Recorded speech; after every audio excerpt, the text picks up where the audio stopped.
نحمده ونصلي ونسلم على رسوله الكريم أما بعد بسم الله الرحمن الرحيم إن الله يأمركم أن تؤدوا الأمانات إلى أهلها وقال النبي صلى الله عليه وسلم إذا وسد الأمر إلى غير أهله فانتظر الساعة أو كما قال عليه الصلاة والسلام۔ میرے عزیز بھائیوں، دوستوں، بزرگوں، میں آج آپ کے سامنے ووٹ کے حساب سے ووٹ کی شرعی حیثیت کیا ہے اس حوالے سے میں آپ کے سامنے آج کچھ معروضات پیش کروں گا۔ تو ووٹ کے حوالے سے ووٹ کی شرعی حوالے سے تین حیثیتیں ہیں۔ ایک یہ کہ ووٹ امانت ہے، دوسرے نمبر پر ووٹ گواہی ہے، تیسرے نمبر پر ووٹ سفارش ہے، چوتھے نمبر پر ووٹ ایک قسم کی وکالت ہے۔ یاد رکھیں کہ اگر آپ کے حلقہ انتخابات میں ظاہر بات ہے کہ دو طرح کے آدمی کھڑے ہوں گے، یا تو وہ نیک صالح اور باصلاحیت اور قابل اور اہل ہوگا، یا تو بدکار غیر اہل نااہل اور غیر صلاحیت والا انسان ہوگا۔ تو اگر آپ کسی علم و عمل والے آدمی کو چھوڑ کر، کسی عالم اور صلاحیت والے آدمی کو چھوڑ کر، باصلاحیت اور اہلیت والے آدمی کو چھوڑ کر کسی نااہل اور غیر صلاحیت والے آدمی کو آپ اگر ووٹ دیتے ہیں تو قیامت والے دن آپ سے ضرور بضرور پوچھا جائے گا۔ تو اس حوالے سے میں آپ کے سامنے کچھ معروضات اس طرح سے پیش کروں گا کہ ووٹ کس کو دینا چاہیے۔ بھائی ایک بات یاد رکھو کہ ووٹ ایک قسم کی گواہی ہے، مانا اگر آپ ووٹ دیتے ہیں کسی بھی امیدوار کو تو گویا آپ یہ گواہی دیتے ہیں کہ میں یہ ووٹ اس کو دیتا ہوں، اس امیدوار کو دیتا ہوں،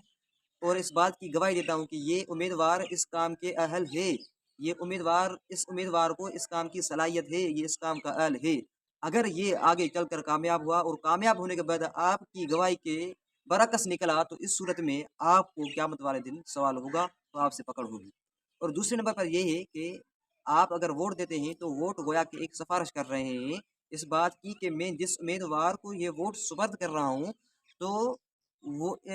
میری سفارش یہ ہے کہ اس امیدوار کو ایم پی یا ایم این اے بنایا جائے، اس امیدوار کو اقتدار میں لایا جائے، اس بات کی آپ سفارش کر رہے ہیں۔ ہاں، اس بات کی اگر سفارش آپ کر رہے ہیں کہ یہ باصلاحیت آدمی ہے، اہل آدمی ہے، اس بات کا اہل ہے کہ وہ دین و ملت کو بھی قائم رکھے اور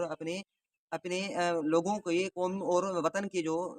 مفاد ہے جس بات میں، ان کا بھی خیال رکھے۔ تو اگر ایسے آدمی کی آپ سفارش کرتے ہیں تو پھر تو یہ سفارش حسن ہے۔ اور اگر آپ اس کے برعکس کسی ایسے آدمی کی سفارش کر رہے ہیں جو اپنے قوم کے حقوق وہ جو ہے نا ختم کر دیتا ہے اور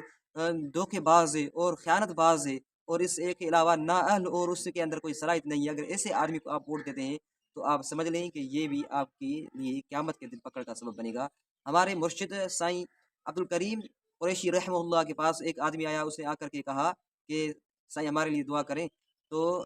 سائیں نے اپنے اس کے لیے ہاتھ اٹھائے، ہاتھ اٹھانے کے بعد وہ حضرت سائیں کے ہاتھ گر پڑے، پھر دوبارہ اٹھائے، پھر دوبارہ بھی اس کے ہاتھ گر پڑے۔ آخر وہ پریشان ہو گیا، اللہ یہ بزرگ ہمارا سائیں ہمارا مرشد کہ میرے ہاتھ کیوں گر رہے ہیں؟ اس آدمی سے پوچھا کہ کیا کون سا آپ گناہ کر رہے ہیں، کون سا آپ گناہ کر کے آئے جو میرے ہاتھ میں اٹھا رہا ہوں لیکن اللہ تعالیٰ نہیں چاہتا کہ آپ کی میں دعا مانگوں، کیا وجہ ہے؟ تو فرمایا، اس آدمی نے کہا کہ اے عبد الکریم، میں اس وجہ سے وہ ہو سکتا ہے میرا یہ گناہ ہو کہ میں ایک عالم کے بدلے، عالم اور ظالم آپس میں مد مقابل تھے، میں عالم کو چھوڑ کر جاہل کو اور ایک دھوکے باز اور ظالم کو ووٹ دے کے آیا ہوں، یہ میرا گناہ، اور تو کام نہیں، یہ میرا کام ہے۔ تو حضور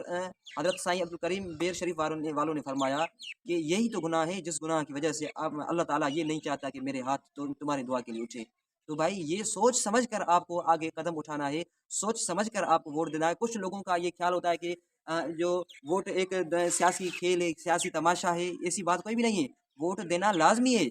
ووٹ دینا لازمی ہے۔ یہ نہ کہیں کہ ہمارے جو کام نہیں ہو رہے ہیں پھر ہم ووٹ کیوں دیں، بس گھر میں بیٹھے رہیں، کوئی بات نہیں، ایسی بات نہیں ہے۔ جو ووٹ کا اہل ہے اس کے لیے آپ گواہی دیں کہ میں گواہی دیتا ہوں کہ یہ آدمی اس بات کا اہل ہے،